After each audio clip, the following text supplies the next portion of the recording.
Hey guys, now it's been a while since I've done a video. I want to show you guys how to hook up a mystery switch.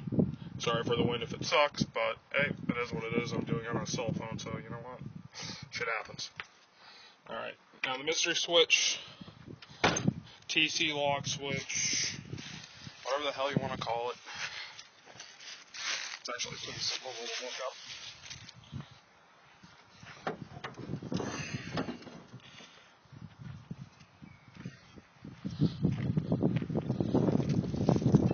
How to do it.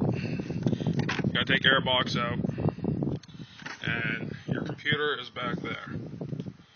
Alright, they tell you don't have to take the computer out, but it's a lot easier. Now mine's already hooked up, so I'm not going to go completely into it, but I am going to put a link down in the description that tells you how to do it from 94 to 95, and it does from 95 and a half up to 2002. It's real simple, easy to follow. Basically, if you can see, that's the center junction box that's wrapped with electrical tape. There's a wire there. It is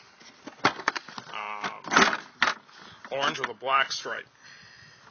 That's the one you want. It's going to be for this style truck on your left hand side at the very bottom. You do not want to cut the wire. You want to splice into it. Now, I didn't do it right because I didn't have Scotch locks. So I'm actually shredded the casing off the wire, and I stuck this heavy gauge wire through it, and I taped it all up. That's your first stage of it. Then you got to run your wire over to the inside of your truck.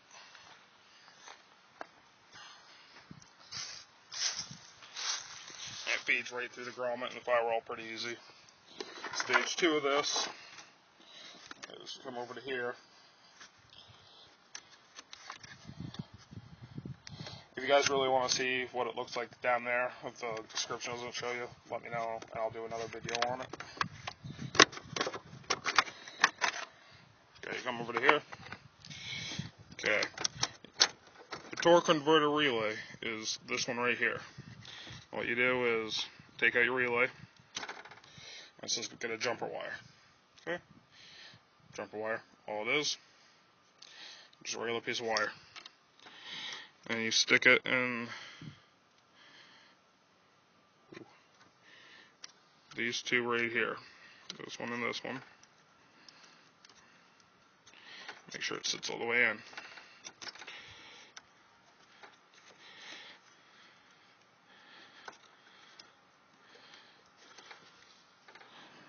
Okay?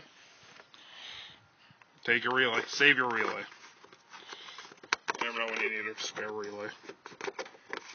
Put your box back together.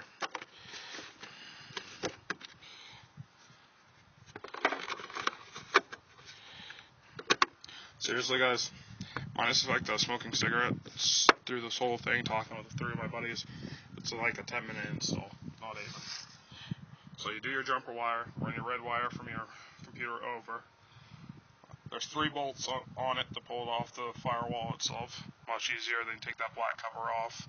It is a bitch once you get kind of into there to move stuff around, but pretty simple.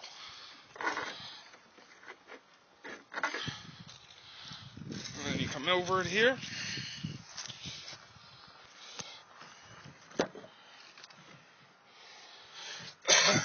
Now we all know the hole for the firewall is right there on the wire through.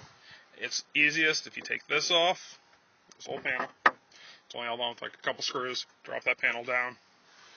Take your trim ring off. Makes life real simple. I just mounted my switch right here. Now, everybody on the instructions said use a drill bit, blah, blah, blah, size. All I did was take my pocket knife and start reaming through the back side of it, dead center, till I got it so the switch fit. I was kind of in a rush when I was doing it. It was raining. It's pretty simple.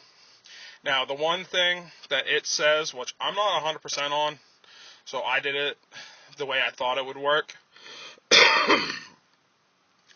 it tells you you need to use a 12-volt negative ground or a powered ground, whatever. I mean, you can run a wire off your battery if you want. All I did was I went into the back of my radio, and I went and grabbed the ground wire off the radio itself, split the insulation. Again, a Scotch lock would have worked a lot better, but stripped the insulation off it, opened the wire up, and wrapped my wire around it, taped it back up, and hooked it up. Now, some of the things I've been reading before I did it was if you use a light-up switch, it doesn't always work. So, like I said, I use a cheap fucking $1.25 regular switch, and it was pretty simple hookup. Mounted it in there. There's 3 screws that hold that little box in place, and then it's just a push tab on the other side. Your trim ring, there's no screw. No, there is a screw. Take your your ashtray out. There's 2 screws there, I think. I don't remember. Mine comes apart pretty easy because it's missing some screws anyway. But pull it apart. Everything's right there. You run your wire up. And like I said, I'll put a link down in the description down here. You can like and favorite over here and leave a comment down below. Like I said, if you guys really want to see what it looks like on the computer itself, I can pull it apart. Like I said, 94 to 95, it's a little bit different. I think you use pin 54 on your computer. And if you have 95 to 95 and a half, it's a crap shot if it works. They say you might have to go to the dealership and have your ECU re-updated because it's like in a funky area where it works but it doesn't work. I don't know, if you read the link I'm going to send you, which gives you instructions for both trucks, it tells you in there exactly what it's about. Like I said, it's pretty straightforward hookup. Like 10 minutes, not even. It does take a little bit to get used to. I'm not going to lie to you. Once you hit that switch, your torque converter locks, and the truck will shift from first to third. Like, I mean, it'll go through second and shit going up, or overdrive. If you have your overdrive off, it'll shift into fourth. I found for cruising around town, leave your overdrive off, and it'll keep it trucking right along pretty good. When you come up to a stop, you gotta shut the switch off, because if not, it's locked in third gear, and the truck will stall out. Same with if the overdrive's on. It'll shift right up into fourth gear and lock your torque converter in. Sounds pretty good, though, with stacks. I'm not gonna lie. When you get those RPMs real low, it barks. But I found anything below 26 miles an hour, you start really kind of lugging the motor real bad. I mean, you can still step on and pull it out of it, but it's getting to the point where it wants to stall. And it will stall out when it's locked in. It does increase your acceleration quite a bit. I mean, quite a bit. I mean, it'd probably show a lot more on my end for increasing it if I didn't have the 36s on it. But average cruise, I'm probably about 1,200 RPMs now. Average. My fuel economy went way up. Trick is learning how to use the switch. Like I said, it's going to take you a little while, but I mean, you'll drop your RPMs significant. And lower RPMs, lower fuel. So that's just a quick overlook on it. Like I said, I'll put a link down there. I'll show you exactly how to do it. Again, like I said, there's a difference in the 94 to 95. You don't have to do the relay and stuff like that. So, but like I said, I'll put the link down there. You guys can just go look at it. It's not a big giant readout. There's probably like a paragraph on the top one, which is for the 96 to 2002 with pictures. I mean, if you can't understand the picture that's there, you might as well just sell your truck, take a tack hammer, and beat yourself in the head with it, because, I mean, it's that simple. A monkey could probably figure it out.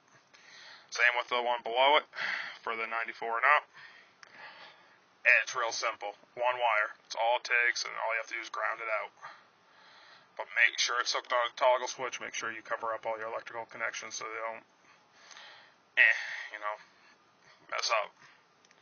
But that's it for right now. I'll do a driving video of it in action.